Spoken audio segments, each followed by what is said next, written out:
नमो नमः। आज राष्ट्रीय हिंदू रक्षा परिषद के तत्वाधान में आयोजित सम्मेलन के इस सत्र में अपनी गरिमामयी उपस्थिति से इस सभागार को एक ऊर्जा और ऊष्मा प्रदान करने वाले श्रीमद जगत गुरु रामानंदाचार्य स्वामी श्री वल्लभाचार्य जी महाराज, श्री अयोध्या धाम से पधारे हुए पत्थर मंदिर के महंत पूज्य श्री मनीष दास जी महाराज, इस राष्ट्रीय हिंदू रक्षा परिषद के अध्यक्ष श्री राकेश दुबे जी और राष्ट्रीय महासचिव मुकेश दुबे जी, आकाशमणि त्रिपाठी जी और मंच पर विराजमान सभी महानुभाव, सम्मुख विराजमान सभी राष्ट्रीय हिंदू रक्षा परिषद के कार्यकर्तागण, भक्तगण, सबसे पहले तो आप सबको बहुत बहुत धन्यवाद इस बात के लिए 10 बजे से आप सब यहाँ पर विराजमान हैं और आपकी उपस्थिति ही इस बात का निर्देश कर रही है कि अब आप लोग जाग चुके हैं।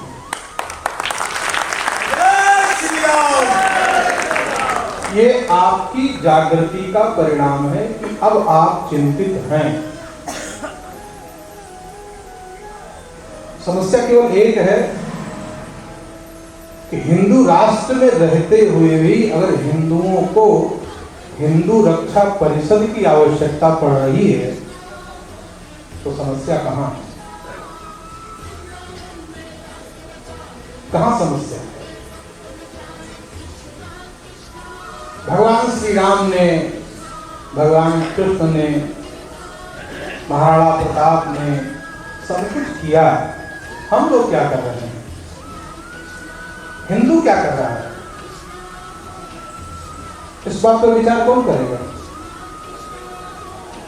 किसी भी मुस्लिम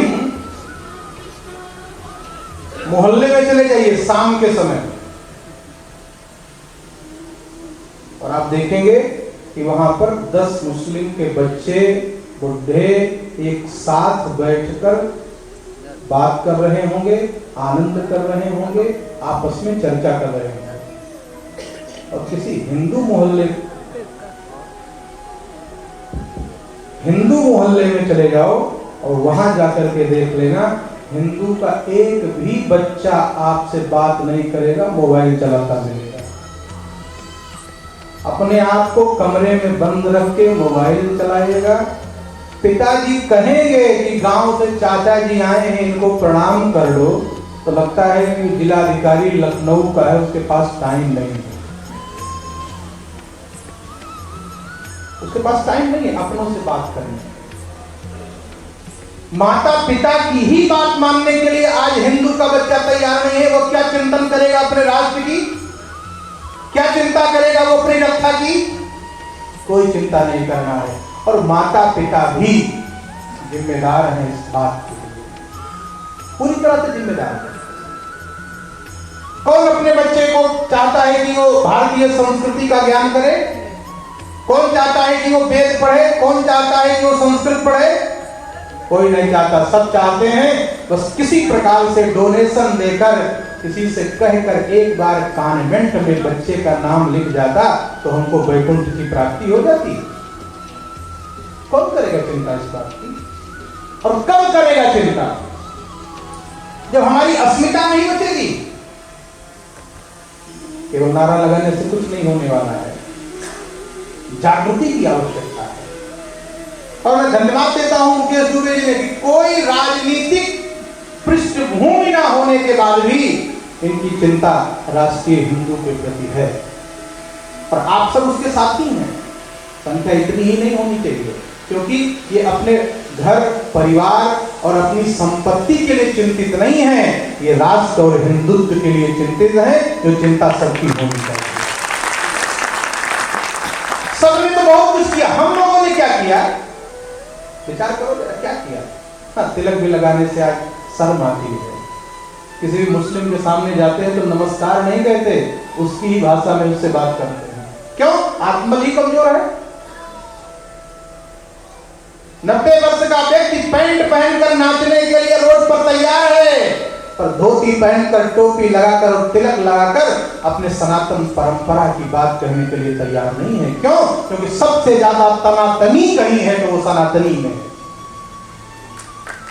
सबसे ज्यादा तनातनी। क्यों? उससे हम कमजोर थोड़ी हैं। ये अभिमान जब तक नहीं छूटेगा तब तक राष्ट्रीय स्वाभिमान जग ही नहीं सकता है।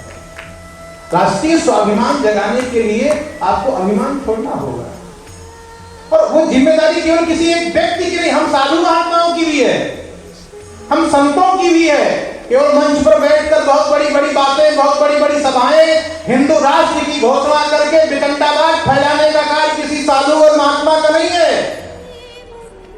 वो अपनी नैतिक जिम्मेदारी का पालन कितना कर रहा है, हिंदुत्व के लिए वो कितना कार्य कर रहा है। क्या किसी ऐसे गांव में जाकर के वो तैयार है जाने के लिए जहां ईसाई मशीनरियों ने मिलकर के उस पूरे गांव को ईसाई बना दिया या मुस्लिम बना दिया? हमको जाना पड़ेगा तो प्रोटोकॉल लगाएंगे कि मंच बनाओ तो लंच बनाओ तो ये करो तो दक्षिणा लाओ तो ये करो तो वो करो, और तब जाएंगे वहां हम। क्यों? हम अपने से बाहर निकलने के लिए तैयार। आज जातीयता की जो बात हो रही है, ये जातीयता की बात कैसे बिगड़ गई?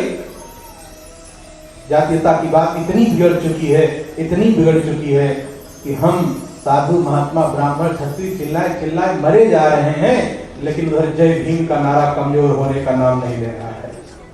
ले रहा है क्या? नहीं ले रहा है। क्यों? क्या हो गया ऐसा? क्यों नहीं जोड़ पाए अपने परिवार को हम?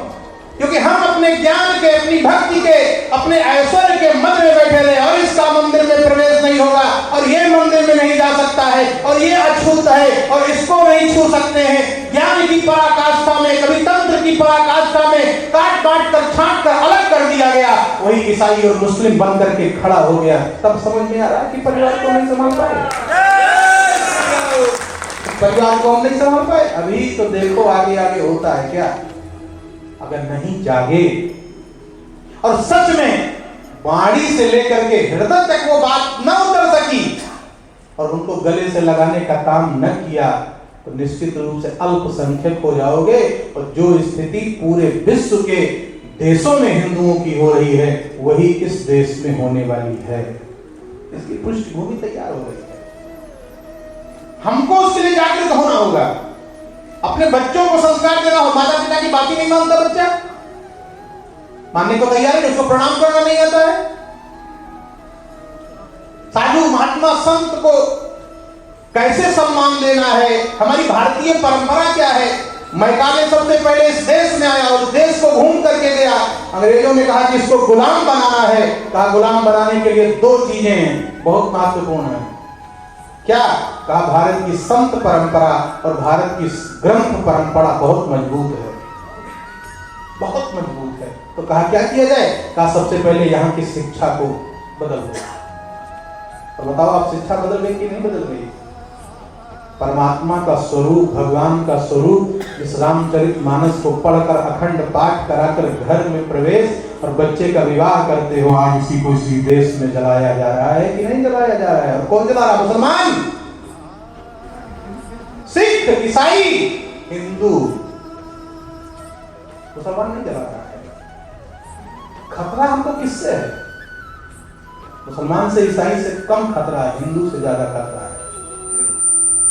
इतना खतरा है, इतना खतरा है कि हमारे राष्ट्रीय ग्रंथ के रूप में जिसको परमात्मा का स्वरूप मानते हैं, जिस रामचरितमानस का पाठ करके तब हम अपने शुभ और मांगलिक कार्य के उड़ाहुती में प्रवेश करते हैं, आज वो उसी प्रदेश में ही जलाया जा रहा है, इसी प्रदेश में। क्यों ऐसा हो गया? क्योंकि हम अपने स्वार्थ और अपने अभिमान को कमजोर नहीं होना देंगे। सर्वनाश हो जाए तो हो जाए, सब जल जाए तो जल जाए, सब विनाश हो जाए तो हो जाए, पर अपना अभिमान हम नहीं छोड़ेंगे। और हिंदुओं को तो बहुत जागने की आवश्यकता है, बहुत जागने की आवश्यकता है। और जागने का अर्थ क्या है? जब हम जागने का भाव करते हैं तो वो कहते हैं किसी एक पार्टी को अपना वोट दे दो, वो समझ लो कि हम जाग गए।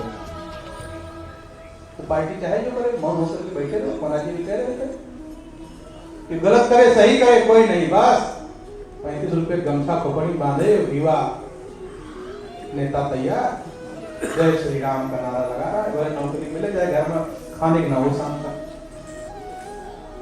खूब मजबूत बनने का काम करो, पढ़ो लिखो आगे बढ़ो, धन संपत्ति वैभव इकट्ठा करो, नहीं तो उनके यहाँ जा करके नौकरी करनी पड़ेगी। और आज लोग कर रहे हैं।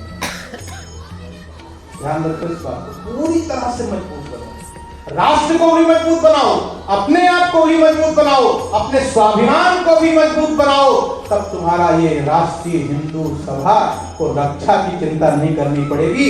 पूरी दुनिया भारत की ओर देखेगी, काश मेरी रक्षा भारत कर देता। आज देख रहा जब कहीं भी युद्ध होती है तो लोग भारत की ओर देखते हैं। क्यों देखते हैं? जानते हैं कि भारत का मंत्र क्रांति का कम रहा है, शांति का रहा है।